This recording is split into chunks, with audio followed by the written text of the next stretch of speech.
Assalamualaikum warahmatullahi wabarakatuh. Selamat bertemu kembali dengan saya Pak Khairul Huda pada pelajaran bimbingan dan konseling. Alhamdulillah kita masih diberi kesempatan untuk bertemu. Pada materi bimbingan dan konseling kali ini kita akan membahas tentang mentaati peraturan sekolah. Apa itu peraturan sekolah dan bagaimana seharusnya menyikapinya, kita saksikan bersama. Pengertian peraturan. Peraturan adalah kesepakatan yang dibuat oleh perorangan maupun kelompok agar tercipta keamanan, ketertiban, dan keteraturan dalam kehidupan bermasyarakat. Peraturan pada hakikatnya adalah tatanan, petunjuk, ataupun kaidah yang dibuat untuk mengatur perilaku manusia agar tercipta kebaikan bersama.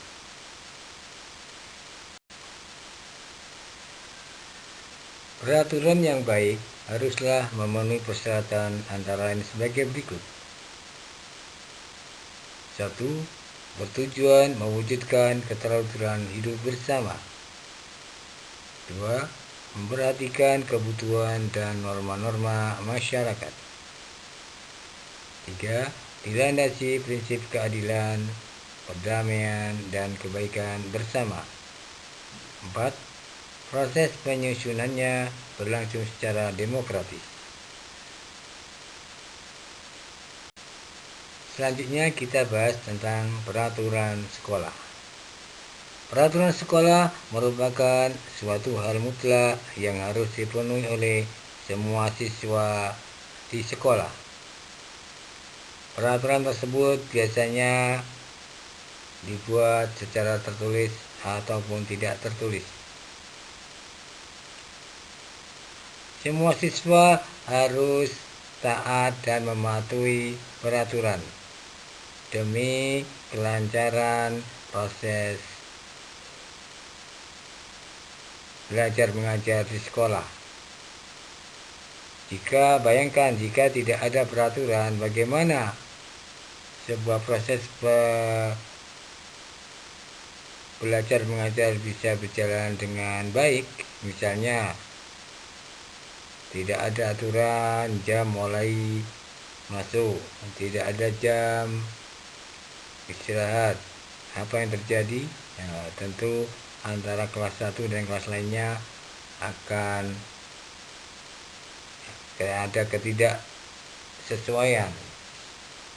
Ya, ini menyebabkan mungkin kekacauan di dalam proses berjalannya sebuah sekolah. Disiplin sekolah. Apa itu disiplin sekolah?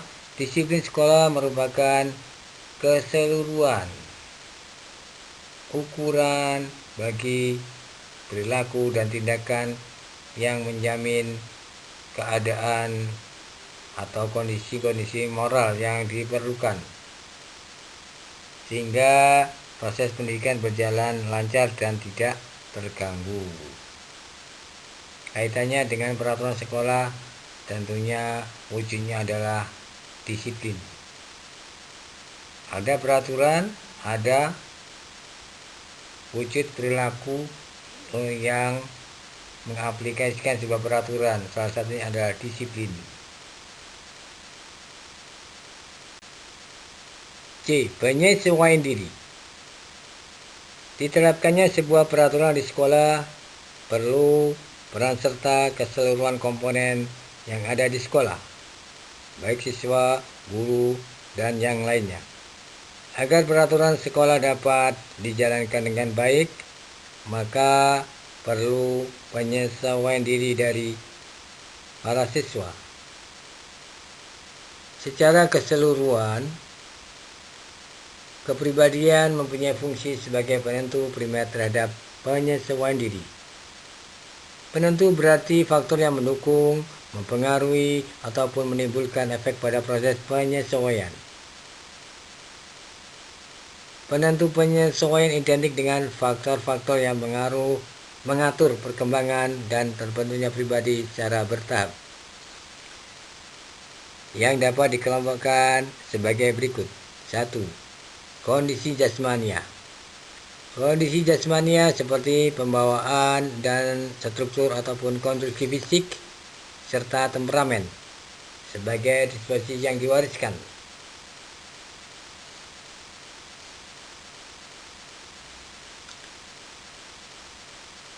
Karena struktur jasmania merupakan kondisi primer bagi tingkah laku, maka dapat diperkirakan bahwa sistem saraf ataupun otot merupakan faktor yang penting bagi proses penyesuaian diri.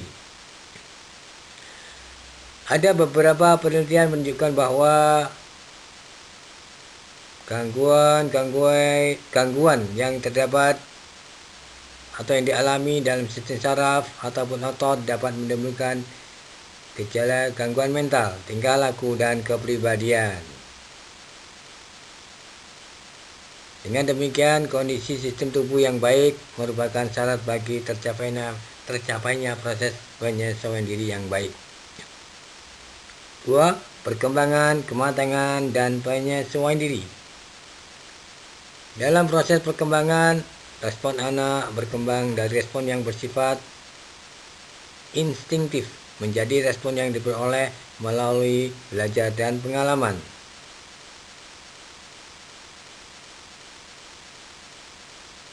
Dengan bertambahnya usia perubahan dan perkembangan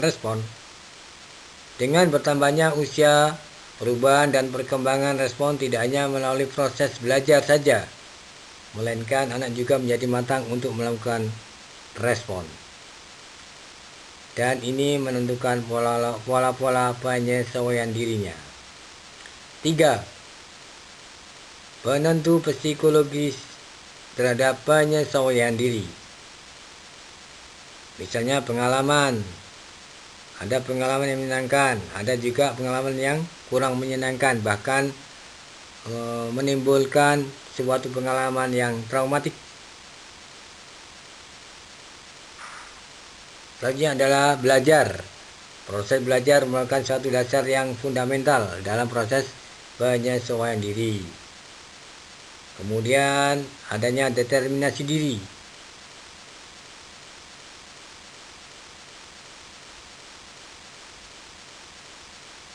Faktor kekuatan yang mendorong untuk mencapai sesuatu yang baik atau buruk, untuk mencapai taraf penyesuaian tinggi atau merusak. Kemudian konflik dan penyesuaian.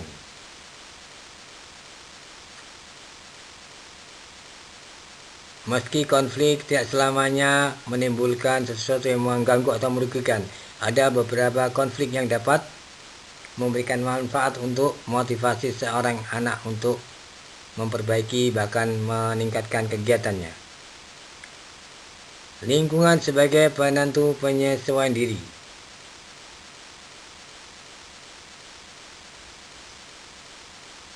Seperti lingkungan keluarga dan pola hubungan di dalamnya. Misalnya sekolah, masyarakat, kultur, agama bisa berpengaruh pada proses penyesuaian diri anak. Yang keempat, pengaruh rumah dan keluarga. Dari sekian banyak faktor yang mengkondisikan penyesuaian diri, faktor rumah dan keluarga merupakan faktor yang sangat penting karena merupakan satuan kelompok sosial terkecil. Interaksi sosial, pembelajaran, dan sosialisasi pertama yang diperoleh oleh individu. Hubungan orang tua dan anak. Seperti pola-pola yang terdapat pada hubungan orang tua dan anak adalah penerimaan, penolakan, judgement ataupun hukuman yang berlebihan, memanjakan atau melindungi anak secara berlebihan, ataupun hubungan antar saudara. Selanjutnya adalah masyarakat. Keadaan lingkungan masyarakat di mana individu berada merupakan kondisi yang menentukan proses dan pola-pola penyesuaian diri. Kemudian sekolah. Sekolah mempunyai peran sebagai media untuk mempengaruhi kehidupan intelektual, sosial, dan moral para siswa. Suasana di sekolah baik sosial maupun psikologis menentukan proses dan pola penyesuaian. Di samping itu, hasil pendidikan yang diterima anak di sekolah akan merupakan bekal bagi proses penyesuaian di masyarakat.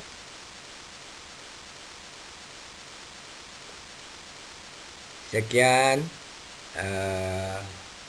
cukup sekian materi pada pertemuan kali ini. Insya Allah kita akan bertemu pada pertemuan selanjutnya. Wassalamualaikum warahmatullahi wabarakatuh.